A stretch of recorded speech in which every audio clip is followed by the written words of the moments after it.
दबाव में बिना किसी इच्छा के यह कार्य कर रहे हैं। आदरणीय जनों, पिछले लगातार 2 सप्ताह से हिंदुस्तान के कुछ राज्यों में सहारियन साथियों को लेके एक स्टेट मीटिंग चल रही है। उस स्टेट मीटिंग में हम अपने उस क्षेत्र के, उस राज्य के सहारियन साथियों को जोड़ के जूम पे सवाल आपके जवाब हमारे कार्यक्रम में ज्ञानदान परिवार एक बहुत बढ़िया अभिनव प्रयास किया है। और वो प्रयास जो है परिणाम के रूप में नजर आते जा रहा है। अंधकार को दूर भगाने में ज्ञानदान परिवार सूरज की तरह से कार्य कर रहा है। भले कुछ लोगों को टार्च की रोशनी लगे कि बैटरी डाउन हो जाता है तो खत्म हो जाता, नहीं सर। सूरज अपने काल का 12 घंटा उदय रहना और 12 घंटे अस्त में रहना वो कार्य कर रहा है और निरंतर करते रहेगा। और जब सूरज अस्त होता है तो एक नई ऊर्जा को संरक्षित करके पुनः अगले दिन, अगले सुबह चमकता हुआ, दमकता हुआ, प्रकाश बिखेरता हुआ, ऊर्जावान बनाता हुआ, ऊर्जामय चीजें ही ऊर्जा दे सकती। ऊर्जा वाली जो चीजें होती हैं, एनर्जी जिसमें होता है वही एनर्जी दे सकती है।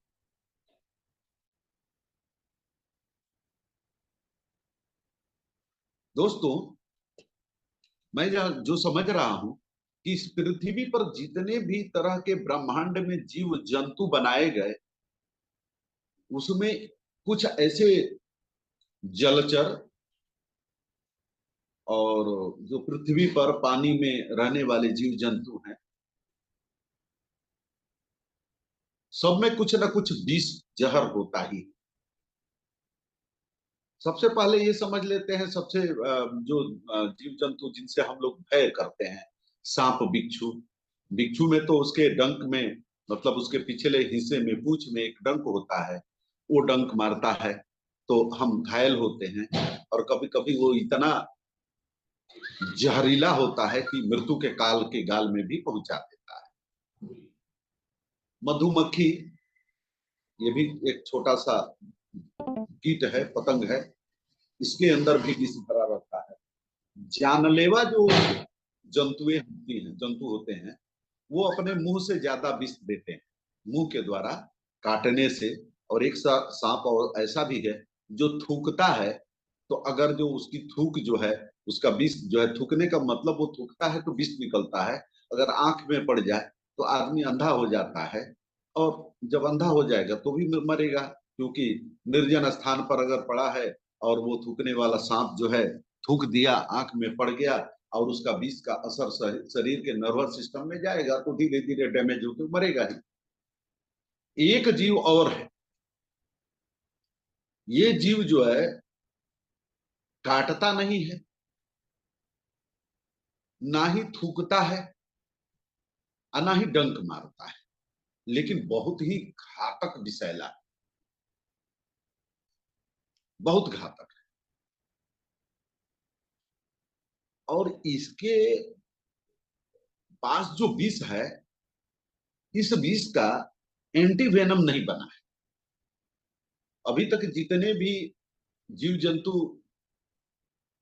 में जहर होता है, विष होता है, पॉइजन होता है, उनके काटने, थूकने और डंक मारने से कोई जीव, कोई जंतु मर जाता है, काल के गाल में चला जाता है। लेकिन इस ब्रह्मांड में, इस पृथ्वी पर एक ऐसा जंतु है जो थूकता नहीं और ना ही काटता है और ना ही डंक मारता है, लेकिन उसके जहर में इतना बड़ा जहर है, इतना भयानक जहर है कि वो जिंदा रहते हुए व्यक्ति को मार देता है।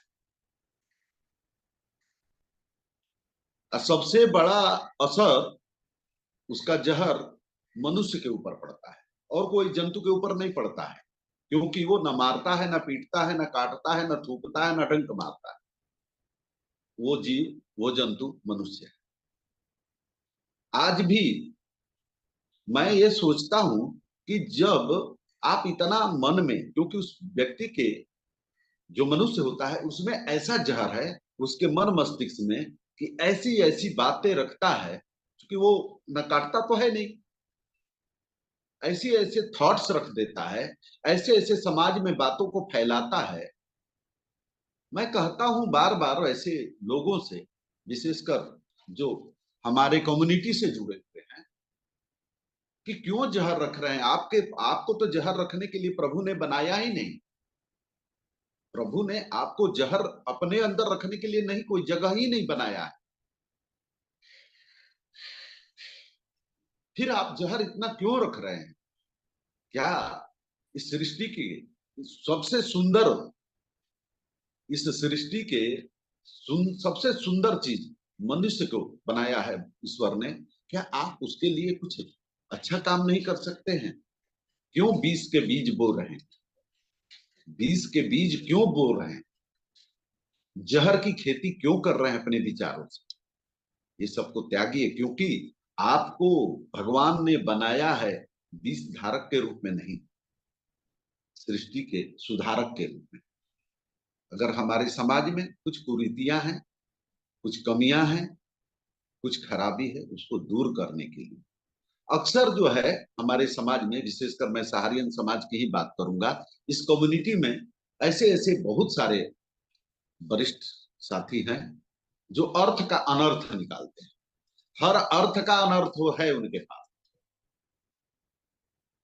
हर तर्क का उनके पास कुतर्क है, हर समालोचना का उनके पास आलोचना है, हर समालोचना का उनके पास केवल और केवल मात्र आलोचना है।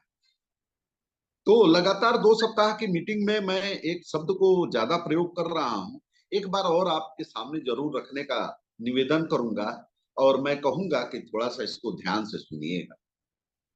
आप सभी को पता है कि हमारे सनातन धर्म में बहुत सारे ऋषि मुनीषी तपस्वी ज्ञानी हैं।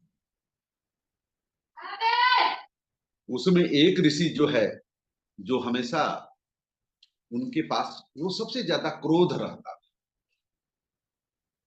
उनको भी ऋषि का मान्यता मिला हुआ था। वो अपने तप से, अपने प्रभाव से, अपने बल से, अपनी क्षमता से, अपने योग बल से, अपने सारे शक्तियों को इकट्ठा करके एक ऋषि बने थे, ऋषि हैं, जो अभी हमारे मन मस्तिष्क में है, हमारे पुस्तकों में है, हमारे मन में है, हमारे सनातन के धर्म के पुस्तकों में भी है, और अक्सर जो है हम उनका समय समय पर याद भी करते हैं। यानी है वो, जिनका नाम दुर्वासा ऋषि। एक बार दुर्वासा ऋषि जो है देवताओं के, मतलब स्वर्ग में, वो भी एक लोक है, उस लोक में गए थे, और किसी बात से नाराज होके देवताओं को अभिशाप दे दिया, श्राप दे दिया।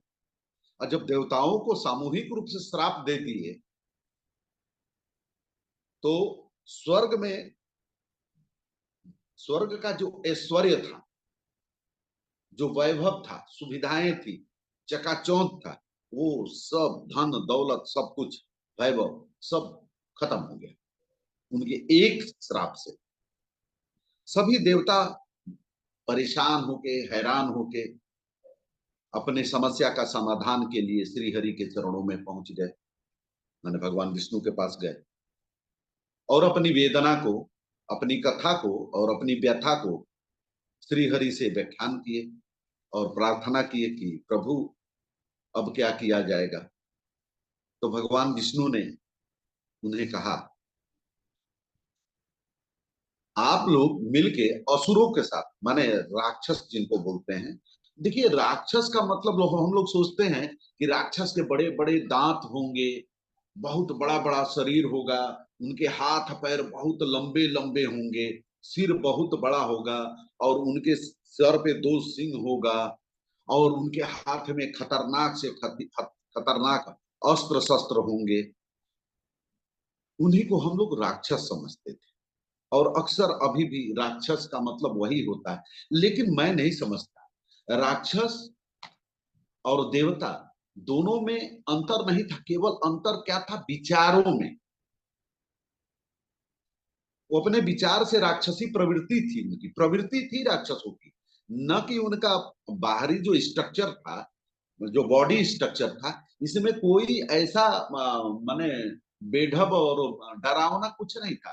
उनके क्रियाकलाप, उनकी थिंकिंग, उनकी चिंताधारा, उनके सोच, उनके विचार, उनके द्वारा कम्युनिटी को दी जाने वाली चीजें निगेटिव थी।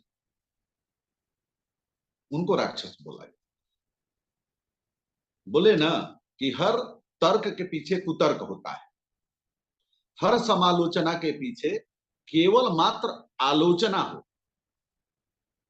हर समालोचना के पीछे केवल आलोचना हो, इसी को राक्षसी प्रवृत्ति या आदत कहते हैं और उन्हीं को राक्षस कहा गया।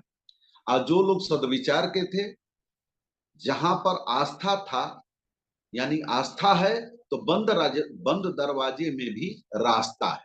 अगर आपके मन में आस्था है तो बंद दरवाजे में भी रास्ता है। इसका प्रत्यक्ष प्रमाण सहारा इंडिया परिवार भी है, जहां आज पूरे हिंदुस्तान में बहुत ऐसे, मतलब कहा जाए 70% परिक्षेत्र में जहां पर न्यू इंट्रोडक्शन की व्यवस्था नहीं है, वहां पर संस्था की आस्था है। अपने परिवार के 12-14 लाख कार्यकर्ताओं के परिवार का भरण पोषण कैसे होगा, उसके लिए जो वैधानिक व्यवस्थाओं से में आज जिस चक्रव्यूह में इस परिवार जो है उलझा हुआ है था, अब हम सुलझने जा रहे हैं। उसमें जो है एक रास्ता दिया गया और उस रास्ते पर चल के अभी विंड से जुड़े हुए हमारे नौबहार जी जो दिल्ली से थे, विंड से, वो भी एक कार्यकर्ता सहारा के परिवार के एक फील्ड वर्कर ही, उन्होंने कहा कि करीब करीब विंड से जुड़ने के बाद हमने करीब करीब 40 से 45 लाख रुपए का आय प्राप्त किया है। अगर जो 2018 से और अभी तक का 5 वर्ष के दौरान देखा जाए तो 4×5=20, यानी मतलब 45 लाख का डिवाइड अगर 5 साल से करते हैं तो 5×5=25, नहीं 10×5=50, वही 9×5=45, यानी 9 लाख रुपया सालाना का उन्होंने केवल नॉन फाइनेंशियल डिवीजन, इसी संस्था का एक अनुषंगी संस्था विंड से उन्होंने अपने आय को बरकरार रखा है। बोले ना कि हर तर्क में कुतर्क है, तो कुछ लोगों के लिए कुतर्क हो सकता है, इसके पीछे नहीं जाऊंगा। हम आते हैं उस भगवान विष्णु के द्वारा दिए गए रास्ते कि भाई अब आपका वैभव, आपका जो सुख सुविधा ऐश्वर्य था, आपकी जो चमक दमक थी, वो खत्म हो गया है। तो आप असुरों के साथ यानी राक्षसों के साथ मिलकर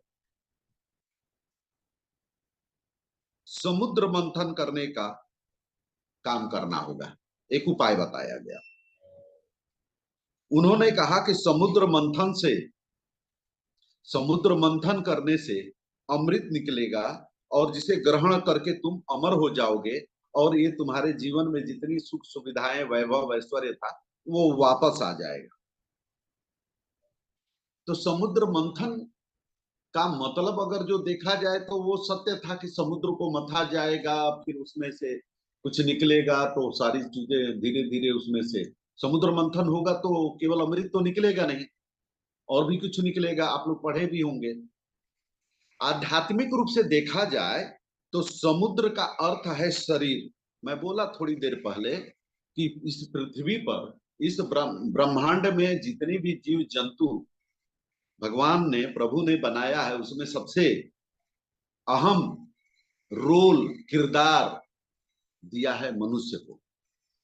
लेकिन वो मनुष्य आज जो है अपने मूल रास्ते से, जो उसका जन्म जिस उद्देश्य के लिए प्रभु ने उसको बनाया था, उस रास्ते को त्याग करके केवल समाज में मतलब प्रदूषण फैला रहा।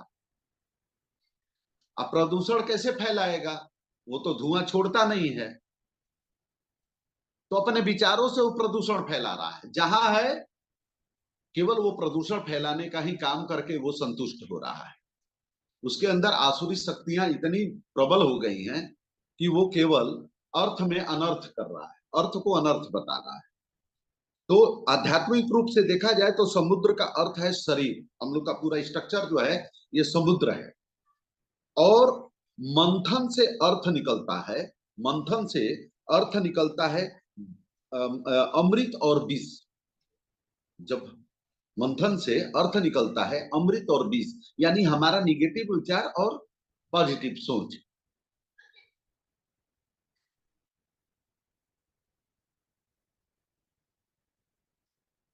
ये दोनों चीज, समुद्र हमारा शरीर और इसके अंदर जो मंथन होता है, मंथन से निकलता है अमृत और विष। ज्ञानदान जो है, जो पूरे हिंदुस्तान के साथियों को लेके सकारात्मक अभिव्यक्ति का विस्तार कर रहा है, और वहीं पर कुछ ऐसे सहारियन साथी हैं जो कि बीज का प्रचार प्रसार कर रहे हैं और हमेशा अर्थ को अनर्थ ही निकालें। अगर जो पोर्टल आया तो पोर्टल में भी जहर डाले और उसका मीनिंग और थीसिस लिखने बैठ गए। अगर हमारे वो साथी ये अगर सुन रहे हैं तो कभी इस पर जरूर विचार करें, एक बार जरूर ये समुद्र मंथन वाला अगर जो कहीं किताब उताब में मिलता है, और किस किताब में है मेरे को मालूम नहीं, मैं वेद का तो ज्ञानी नहीं हूँ, वेद पुराण का ज्ञानी नहीं हूँ, ना ही उपनिषद का ज्ञानी हूँ, थोड़ा बहुत इधर उधर से सीखता हूँ आप सभी से। तो उसी पर जो है एक टॉपिक बन जाता है और उस टॉपिक के माध्यम से एक उदाहरण स्वरूप हमारे और आपके बीच में शेयरिंग केयरिंग का माध्यम निकलता है। और ज्ञानदान इस मामले में इस चीज के लिए कृत संकल्प है कि आपके अंदर अगर जो आसुरी शक्तियां घर कर गई हैं, विराजमान कर गई हैं, तो उनको सकारात्मक अभिव्यक्ति का रूप में जो ये अमृत का एंटी वेनम, इसी को एंटी वेनम बोलते हैं। सकारात्मक अभिव्यक्ति ही आपके लिए एंटी वेनम है, क्योंकि मनुष्य के जहर का जो काटने के लिए कोई एंटी वेनम बना नहीं है, लेकिन हम तो कहते हैं कि एंटी वेनम है, जिसका नाम है ज्ञानदान परिवार। सकारात्मक अभिव्यक्ति का विस्तार, सभी सकारात्मक अभिव्यक्ति का एक सुंदर, मजबूत और अच्छे लोगों का प्लेटफॉर्म।